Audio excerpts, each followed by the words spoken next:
Alrighty, kids. Once again, this was brought to you by the Screencast-O-Matic. Alright, so we left off here with the Mongol Empire. There, once again, is the picture of the Mongol Empire.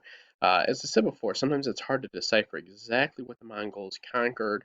There's some uh, wishy-washiness with regards to did they fully have control of this area or didn't they?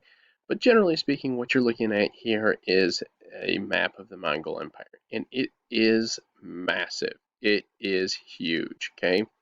All right. Now, Genghis Khan was incredibly brutal. It's hard to talk about that brutality because um, in part because it's so violent. It's essentially not suitable for a middle school audience. Okay, but if you guys looked at those documents I showed you before, okay, this guy killed a huge percentage of humanity. Okay, let's see here. It's on this link.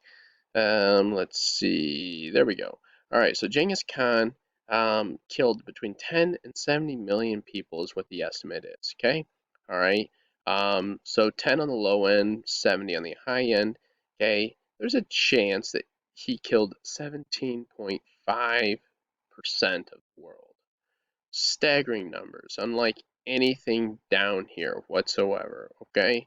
All right, so Genghis Khan, and this was intentional killing. This wasn't Mao Zedong, for instance, killed people, but it was largely because he had these farming programs that were terrible. Mao Zedong was a dictator of China from 1948 to 72. Okay, so he killed people, and he definitely was a brutal, brutal man, but a lot of it was by accident. Genghis Khan's killings were essentially intentional.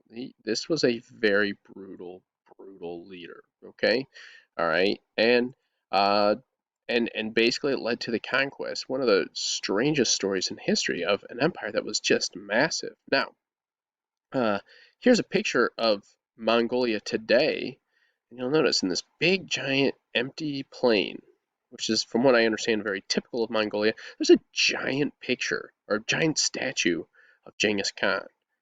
All right. The Mongols are to a certain extent still proud of him.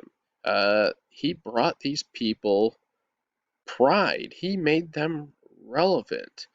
Okay. And so here you see, this person who was brutal, may have killed more people than anyone else in the history of the world, almost certainly killed a bigger percentage of the world's population than anyone else. Okay.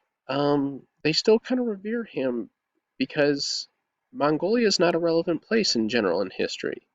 But this guy made them relevant for a short period of time and kind of opens our eyes to how we can sometimes, as people, want to be important more so than perhaps we should ethically. How sometimes we will compromise our ethics uh, for importance. Okay. All right. So Mongols have a very, very important role in history, even though we don't look at their empire as, oh, like the Romans. We don't have, for the most part, we don't have lots of aqueducts and colosseums being built like they did in Roman times. Okay. All right. So, what is the importance of the Mongols? Okay. Now, a lot of negative importance here. Okay. They killed huge numbers of people. All right. They also just destroyed civilizations and cities. Some of those uh, Central Asian Muslim empires, they never really recovered. That's from Genghis Khan. Okay. And they would destroy civilizations. They would kill just about everyone, and they would intentionally destroy crops so that way those crops could never come back. Okay. So he destroyed on a level that's hard to comprehend. Now, is there a positive element of the Mongols? Well, besides killing tens of millions of people, that should never be overlooked.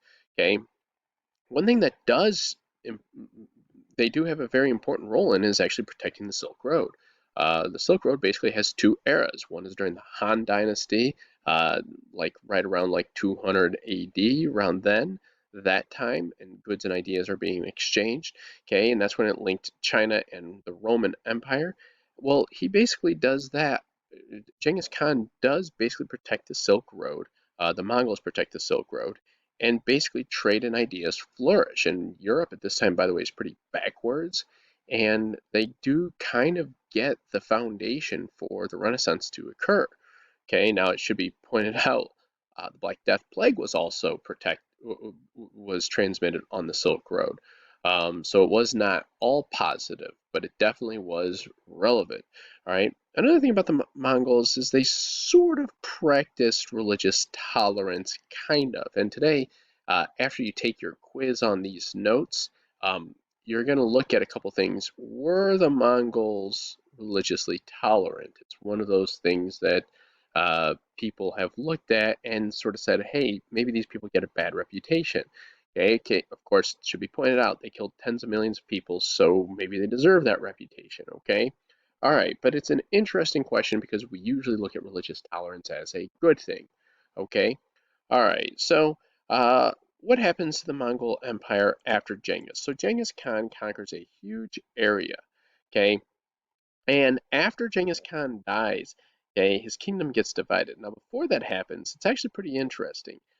Genghis Khan dies, and he gets replaced by Ogadai. Ogadai was basically kind of the chosen successor, and people had known he was going to be the next successor of Mongolia. And by most people's accounts, he was a respected and competent leader with a huge, huge weakness: alcoholism. Okay, so this man basically was very, very smart and respected, but he basically drank a lot of alcohols, according to what most historians believe.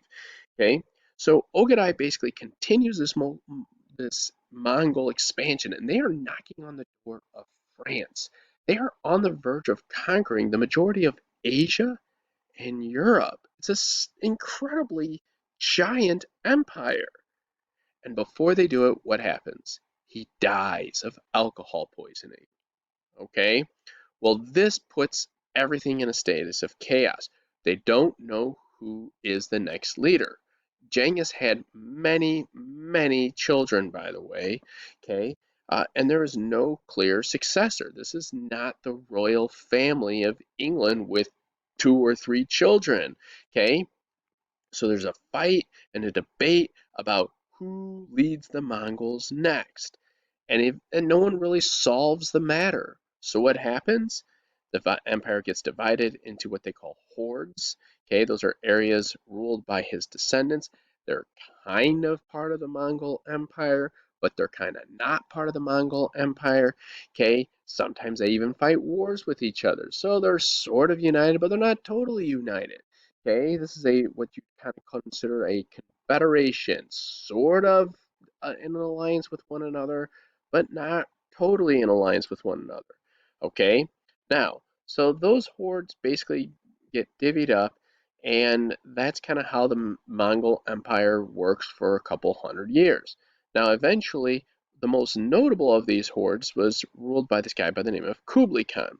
Okay, so Kublai Khan was the head of the horde that is over off in the east in China. Okay, and he eventually renames his horde into another dynasty, calls it the Yuan dynasty.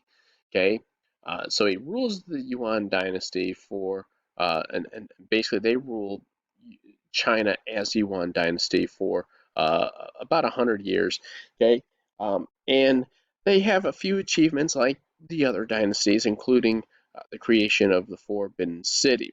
Now, eventually, the Chinese people get kind of tired of this, and there is a revolt, and eventually that gets overthrown. And over time, the Mongol Empire kind of just disintegrates. When it's not united by a charismatic leader like Genghis, it can't really survive. Okay, in addition, there's only about 100,000 Mongols ruling over this giant area. Okay, all right, so anyways, eventually the Mongol Empire does disintegrate, okay, but still a very lasting impact on the world. Not only terrible impact of death, but also this uniting of the linking of Europe and Asia through the Silk Road. Okay, all right. So now what I'd like you guys to do is you're going to take a quiz on these notes. Now that also includes the lecture from Friday.